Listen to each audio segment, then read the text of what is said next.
si Dr. Edwin Mercado, ang PhilHealth President. Atin pong minabuting makausap na. Dr. Mercado, Mr. President, magandang hapon sa inyo. Si Henry po at si Karen sa DCRH. Magandang hapon po, Doc. Magandang hapon, Henry, Opo. Karen. Magandang hapon sa ating mga taga-subaybay. Sige, sir. Sir, sa inyo na nga namin kunin ang kwento. Ano bang nangyari? Ano bang paliwanag po nung asawa at ano ba ang involvement nga ho dito ng PhilHealth? So, ito po ay nakita lang natin doon sa post ng ating ng asawa nga ng ating miyembrong sa kasawing palay. Dahil nga po nagka-stroke at siya po ay nadala sa isang hospital kung saan nga po pinayuhan na di umanong maoperahan. Pero may apparently po ay merong kinote na amount na medyo po sa tansya po ng ating mga pasyente ay medyo po hindi kakayanin. Kaya pa siya pong lumipat ng ibang hospital pero hindi na po nakaabot at binawian nga po ng buhay. So ito po ay agaran po naming nilapitan po yung pong nag-post, yung pong iwang asawa po ng ating namayapang miyembro. At agad po naming inalam ano ho ba ang mga pangyayari at paano po kami makatulong. So inuna po muna naming siguraduhin pong yung pong ating miyembro ay at kanyang mga naiwang mahal sa buhay ay masuportahan. Pagkatapos po noon ay tinawagan po natin yung direktor ng mga hospital po na tinukoy doon sa post ng ating asawa po ng ating miyembro. At inaalam po namin na magbigay po ng paliwanag kung ano po ang mga nangyari at bigyan po kami ng record para makita rin po namin at matiyak ano po ang mga nagawang procedures at ano po yung tingin namin base po sa aming mga patakaran ay pwede naman pong makover. Partner, with your indulgence, Dr. Mercado, kasi ang post ng asawa at 12:29 a.m., madaling araw po ito ng June 4, namatay nga po yung kanyang asawa at around 5:59 a.m. na-admit. Ano po? Sinasabi niya po rito, a few hours later after Marvin was brought to the morgue, I went to the billing section at around 6 a.m. to request a copy of our hospital bill. In less than 24 hours, the charges had already reached approximately 200,000. I then went to PhilHealth hoping to receive assistance and reduce the burden of the bill. To my shock, sabi niya, I was told that my husband was not eligible for PhilHealth benefits because he had been hospitalized for less than 24 hours. My husband has just died. How could he not be eligible? Sir, ano po ba ang ano paliwanag po dito ng PhilHealth? Sige po. So ito pong kaso po na nakita natin. Una po, kailangan naming again makuha po yung complete record ng ating pasyente para po ating talagang ma-assess. Pero ayon po doon sa aming existing circular dahil in-improve po namin itong coverage po ng stroke noong 2023. Meron pong coverage kapag ang isang pasyente po ay sa kasawing palad nga po ay hindi tumigil o hindi umabot ng 24 hours na naka-confine sa isang hospital. Pero bago doon, Henry, nais ko rin linawin na meron na tayong ER outpatient package na kung saan hindi naman kailangan talagang tumigil sa loob ng hospital ng isang pasyente. Kung ma-tide over or kumbaga gumanda na ang pakiramdam at mapauwi. So itong mga na-admit, ibig sabihin nito either mas malala at kailangan ng mas matagalang gamutan sa loob ng hospital.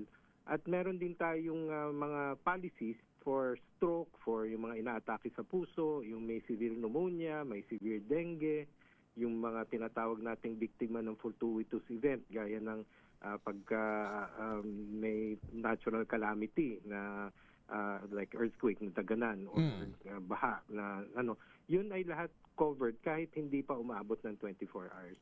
So yun yung aming tinitingnan kung bakit ganun nga ang nangyari at ano ang basihan ng pagsasabi na hindi covered yung case kasi hindi umabot ng 24 hours. So kailangan naming tingnan, pero kami po ay lumapit na sa pasyente, sa ating na asawa po ng ating namayapang pasyente, at sabi po namin, kami na po ang mag-aasikaso para kunin po itong mga detalyeng ito, at kami po ang magpoproseso para po maibigay namin yung karampatang benepisyo na dapat pong nakuha. Okay.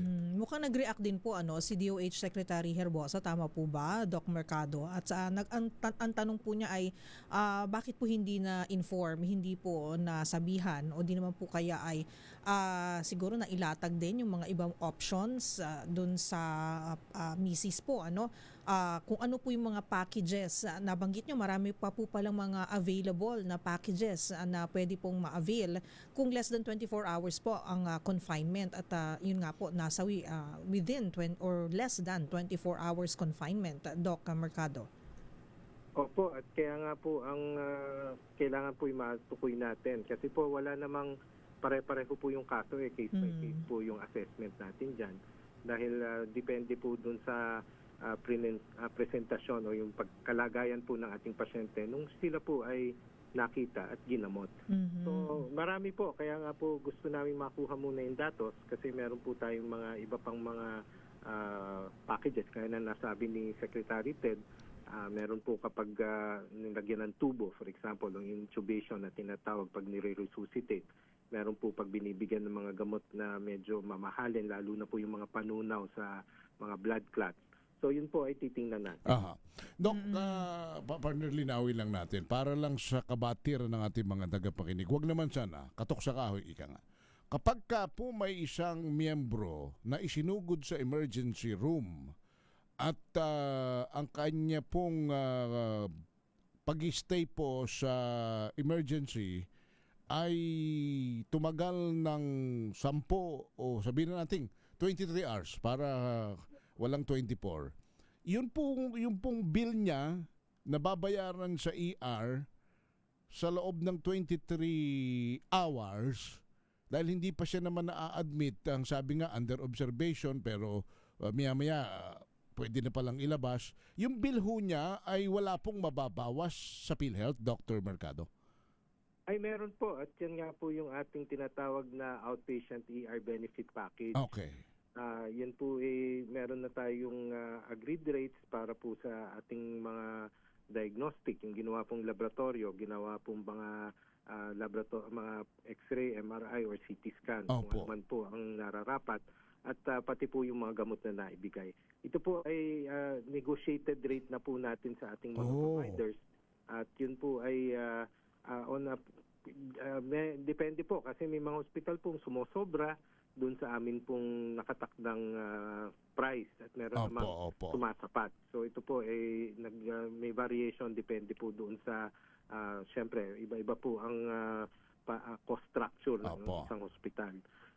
So para po as long as hindi po na-admit, kahit po sa ER 24 hours pahot mahigit sa ER, yan ho ay covered ng outpatient ER benefit package. Pero Doc, ang assumption po dyan, pag na-admit, ay talaga hong malala ang sakit na hindi po kakayanin ng sa ER lang, kasi yun po yung assumption dyan. At definitely pag na-admit, lalo namang qualified na sa PhilHealth, di ho ba?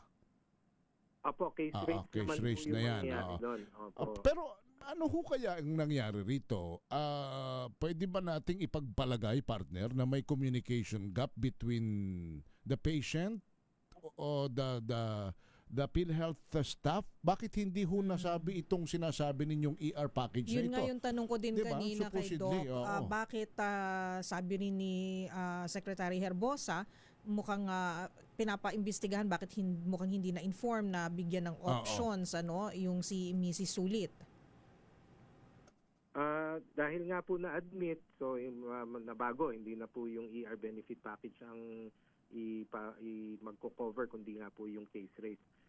Kaya po inaalam namin, dahil kailangan po rin namin repesuhin yung amin pong mga patakaran, at baka meron po kaming na hindi nakita na pwede palang tawag namin outlier. May mga pagkakataon ho talaga na minsan hindi nag-fall within the standards na sineset namin. So yun nga po yung nasabi ko kanina pong umaga, kami po ay nag-meeting na nung mga sector heads na sabi ko dapat may escalation protocol tayo na kapag hindi nag-fall within our standard coverage at tingin naman natin talaga malala ang kalagayan ng pasyente, pwede namang idulog doon sa nakatataas na pwede magdesisyon. Ang lagi ko pong minumungkahi sa aming mga kasamahan, lalo na po yung nandiyan sa on the ground na nagmamatsyag sa mga ospital, ay tratuhin natin ang ating miyembro na kapamilya.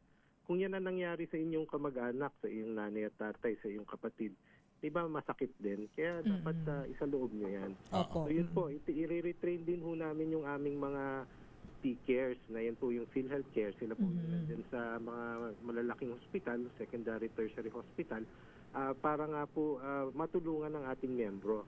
Ano po ang mga benepisyong dapat makuha, paano po yung pwedeng gawin para po kung pati po nga pag nagpa-transfer, halimbawa ho, may kailangan na procedure na hindi naman kaya sa isang hospital at ililipat sa kabilang hospital, sinasagot din po namin yung ambulansya.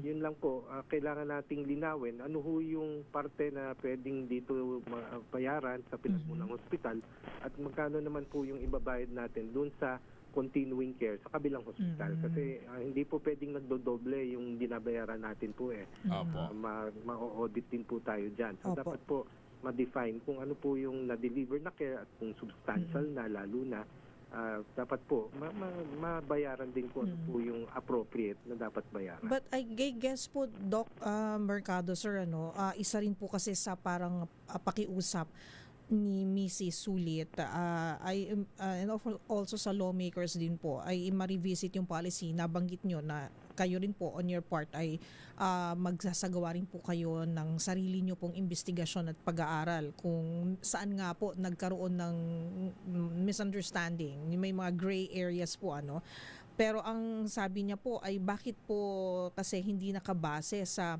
members contribution history, rather dun sa length of hospital stay. Yun lang po yata yung isa rin sa mga nabanggit ni Mrs. Sulit.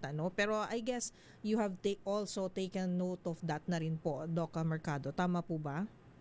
Opo, at titingnan po natin kung paano nga po natin mabibigyan ng yung mga regular na nagbabayad kung meron man po tayong pwedeng ibigay na dagdag na tulong.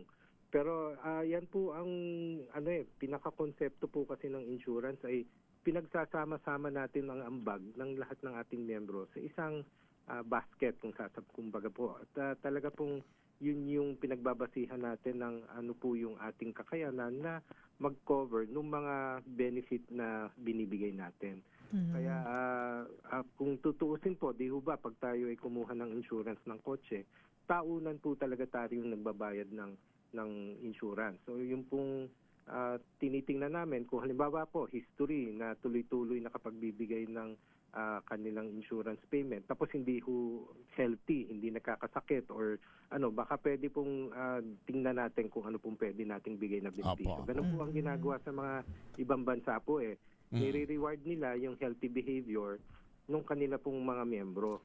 Kaya meron pa nga pong iba nagbibigay ng mga wearables parang natatrack po nila kung ganong kalimit po, kung nakapag ilang steps ka per day. Mga ganong klase pong mga additional incentive. Dr. Edwin, ang ating tinitingnan. may binanggit din po dito yung Mrs. na the hospital denied him treatment because we could not immediately produce the required amount. Galing na rin po sa inyo kanina, masakit po kahit saan tumamang miyembro ng pamilya ito. Sir, pwede ho kaya na pag PhilHealth member ka, basta ikaw ay na-hospital, basta ikaw ay na-emergency o lahat, ay wala nang pag-uusapang length of stay kung kailan kayo pinasok. Basta pag nagpasa ka ng bill at magbabayad ka, dapat hindi na questionin kung nakailang oras na ba kayo, emergency ba yan o yung ba regular confinement. Basta PhilHealth member, na-hospital ka, iba naman yung outpatient pero yung talagang ipinasok ka sa ER, na-confine ka, dumaan ka sa iba't ibang mga pagsusuri, wala nang tanungan ba para maiwasan na lang po ito. Dr. Edwin. So yun nga po yung una nating ginawa, pinalawig natin yung tawag natin single period of confinement. Datihan po, pag kayo ay na-hospital at na-re-admit kayo within 30 days, hindi na binabayaran yung pangalawan yung admission. Tinanggal na po natin yan. Okay. Yung ding pong 45 cumulative days of confinement sa isang buong taon, tinanggal din po natin yan. Yung pag naka 45 days na po tayo na naka-confine, at lalo na doon sa mga may chronic disease, unfair naman kung after 45 days hindi na natin cover. So tinanggal na po natin yan. So lahat po naman yan ay ginagawa natin para nga po mapalawig natin yung benepisyo ng ating programa. So ito po ay continuous improvement. At ito nga pong pagre-report na nangyayaring kagaya po nito, bagamat masakit nga po at meron pong may namatay, hindi po natin hinahangad yun. Pero yung pong pag ganito po na nakikita namin yung gaps within our process or our policies, pagkakataon pong ayusin namin. At yun naman po yung ginagawa namin. At maaari po bang asahan ng publiko na ang nangyaring ito ay hindi na mauulit pa? Yun po yung aming hangad. So ito nga po, ngayong week na to, sa susunod na week, i-retrain po namin yung aming mga PCARES, yung pong mga boots on ground, yung mga tao po nandun mismo sa hospital na uma-assist sa pasyente para po repasuhin pa muli po yung ating mga polisiya. Tinitingnan din po namin nga yung palawigin, yung sabi nyo kanina na bakit nangangailangan ng 24 hours. Meron naman po talaga tayong mga coverage ng less than 24 hours or even after 24 hours kung nasa ER. Pero pag nag-admit at less than 24 hours, iriripasuhin po muna natin ulit yan. Kasi yung pong ating merong coverage ay dun sa mga malalalang sakit na talaga mataas po yung mortality rate. Yun sa palad niya nga, stroke, atake sa puso, pneumonia. So titingnan po natin para ma-cover din po yung ibang sakit kung substantial ang naibigay ng serbisyo sa ating pasyente, baka naman yung aming case rate na tinatawag ay mag-apply na or a certain portion of our case rate. Yun po ay lahat pag-aaralan po natin. Sige po, last question from my end, Dr. Mercado, para po sa pamilya ng nasawi, kung mayroon po kayong dapat iparating sa kanila, ano po bang inyong gusto sabihin publicly para po dun sa kanilang pamilya? Kanina po si Dr. Ish Pargas po, yung amin pong spokesperson, ay nakausap po sa isang programa pa at nakausap po directly ang naiwang may bahay po ng ating namayapang miyembro. At nagpasalamat, una po humingi ng paumanhin, pangalawa po ay nagpasalamat sa pag-unawa, at pangatlo po ay talagang binuksan po yung open lines of communication sa pagitan po ng aming korporasyon at sa kanila pong pamilya. At syempre binibigyan lang po natin ng konting panahong yung personal space. At nagpaabiso naman po na kami po ay handa makipagpulong kapag sila po ay ready na rin. But you as a president, sir, mayroon ba kayo ding your own message to the family? Ito po ay sarili ko pong apila or na talaga pong titiyakin ko na yun pong mga nakita nating gaps ay mabigyan po natin ng solusyon. Ito po ay amin pong ibabalita o imo-monitor at bibigyan po namin ng updates continuously. Ito pong ating pamilyang naapektuhan nga po nitong sakunang ito. At kanina nga po din dun sa isang programa ay sinabi po ng spokesperson natin na bibigyan po namin ng updates regularly. Okay. Thank you very much po, Doc Mercado, sa lahat po ng mga ibinahagi niyo pong impormasyon sa amin. And hopefully nga po ay maging maayos po, makatulong po itong interview na rin na ito para sa mga pamilya po na maaari po na magkaroon ng kapareho po na experience at hindi na rin po maulit ito. Thank you po, Dr. Mercado, sir. Bago, Karen, nais ko lang sabihin nga na meron kaming 24/7 hotline na kapag may mga tingin ng ating mga miyembro, may kailangan linawin, Opo. bibigay ko lang po yung number Sige po, Doc. 02 8662 2588. Paulit po, Doc. 02, ito po yung landline na Maynila, Opo. 8662-2588. 2588. Landline po ito. Correct po. Oo. Yung O2 Landline po po yan. ay area code. Oo. Yes po. So may sasagot At po ito dito po, 24 hours, Doc. 24/7. Opo, may call center po kami at marami po kaming mga call center agents. Sige. Opo. Doc, pwede bang habang naandyan ka, pakitawagan mo nga yung binigay ni Doc para lang malaman natin at maibigay na rin. 02, but Doc, with your permission, we will call the Kwan while you're still on the line. Can we, Doc? Sige po. 02 Mystery guest po kayo. Yeah. Opo, 02866 8662 Oo. 2588. 2588. Tapos, yan. Doc, habang hinihintay natin yung pag-ring at may sasagot, ano po ba yung mga maaaring itawag dito sa ating call center? Ayan, tingnan natin. Marami po dyan ay yung mga membership issues. Mag-update po ng kanilang mga membership data, lalo na po pag nagkaroon po ng additional dependent, nagkaroon Opo. po ng